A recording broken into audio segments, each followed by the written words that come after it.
Hi, fourth grade students. We are getting ready to start our clay slab seascape. Yay! Okay, if you watch that 3S video, you know how I've already gotten started. When we do this clay seascape, you're going to find that some of your slab pieces are not cut straight across. I cut them like that on purpose. Hey, let's make these unique. And being straight across doesn't always have to be the way we do it. Now, when we do this under the water seascape, I want you to think about your background, midground, and foreground like we have continued to do with our other landscape, cityscape, and seascape projects, okay?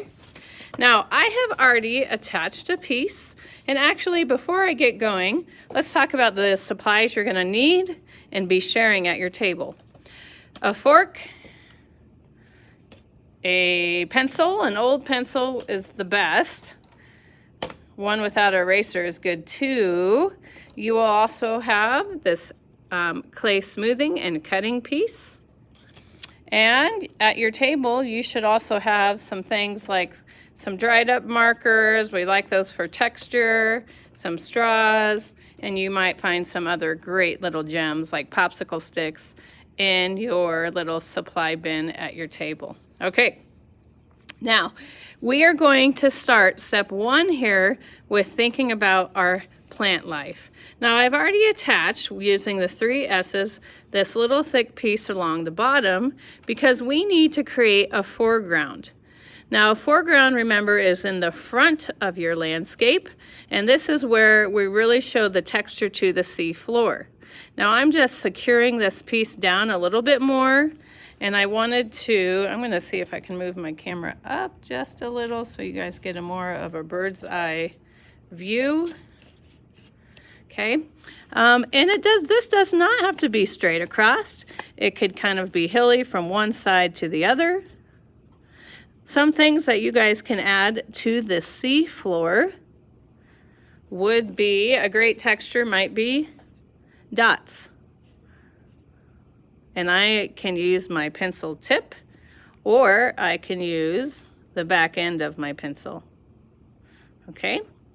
Now, step one is plant life. So once we really add to our foreground, ooh, I like that. I'm gonna do a combination of both dots and circles. Now, if I put my big dots first with my pencil eraser, I can go around and do this texture with my pencil. Ooh, I'm loving it. Now I'm gonna leave a space over here to do a seashell. But I like when I'm pressing this down with my pencil because it's spreading it out, securing it a little bit more, giving it a little bit more unique shape. All right. So think about plant life. Think about seaweed, think about coral. I'm gonna show you a couple different ways to do those today, to give you some more ideas. Now remember, anytime we're attaching clay to clay, you have to use your 3 S's. You have to. I know clay seems to stick together when it's damp, but as soon as it dries, if you did not use your 3 S's, your clay will fall apart. I forgot about my seashell over here. All right, it's a great thing about clay. I'll just smooth that out and I'll do my seashell in a little while. All right, I'm gonna start with the coral, okay? So I just have an extra piece off my slab that I'm going to use, and I'm gonna use my little metal piece, I'm gonna move this over, to cut. And I'm just gonna cut some little pieces so I can make some little round pieces of clay, okay? And I'm just going to do 3 or 4 for this demonstration. You can make them a little bit different sizes. Of course, not too big because our seascape's not huge. All right, so there I have 4 little balls. And I am going to do my coral. There's 2 ways I could do this. And I saw this on another YouTube video and I thought it was really, really cool. So I'm taking it and I'm just it looks like a little bowl. Adding or pushing out and making kind of a little hole. Let's see if we can do that with the opposite end. Oh yeah, that's kind of nice too because it's smoother. Ooh, I like that better. I'm going to do that to this one too. Okay, now see, it does make them a little bit larger, but now I'm going to add those using my 3S's. So I have a little group of them, so I'm going to just scratch up this area and then scratch the back side of each of these. Use a little water and attach those on. Okay, scratch, slime, smooth, and then secure those in place. Really push them down. Now I have some kids that I say, hey, ooh, that looks great. Did you use your 3S's? Yep, sure did. And then when it dries, they fall off. And I know, you can do your scratch with your pencil too. Sometimes it's easier. I know they didn't. So I'm going to add a couple more coral pieces. Okay.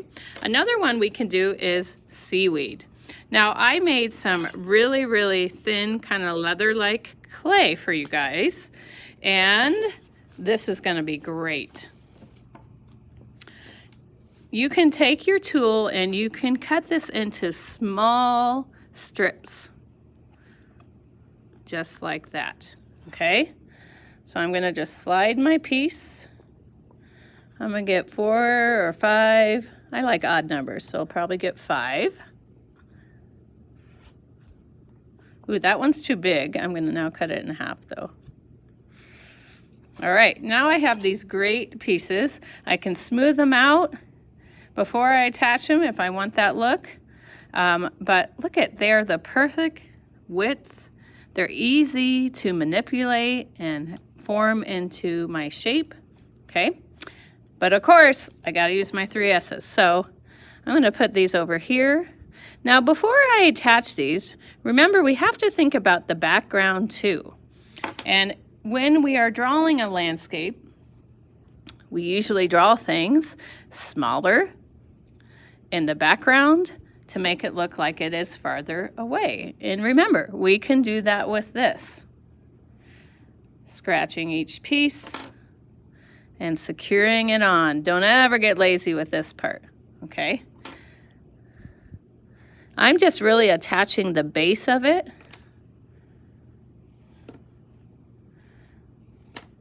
Because the top can flow. I don't want it sticking off the piece because that's going to put it, when it starts to dry and harden, it's going to make it very fragile. And I want this seascape to survive through the drying process, the firing process, and being able to get it home. Okay, so you have to think like, ooh, look, you guys, I'm doing a pattern with my texture from my pieces. Yes, I love it. Okay, so my next seaweed, I'm going to secure those. I'm going to draw it in with my pencil. And kind of, this is called subtraction, when we take away. So I could use my pencil or I could use my fork. And I'm just going to take it.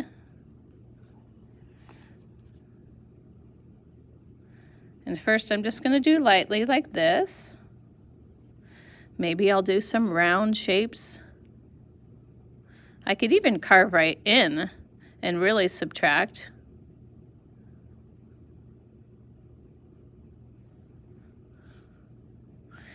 Now one day we're going to spend doing this background with our plant life.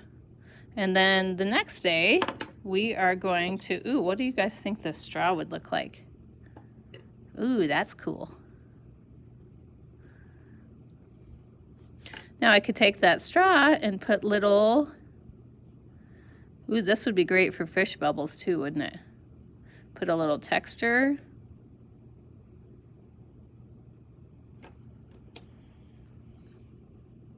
Okay, now I do though, I have some plants plant life that's farther back. Sometimes I draw it with my finger and then, draw it with my pencil and smooth it with my finger.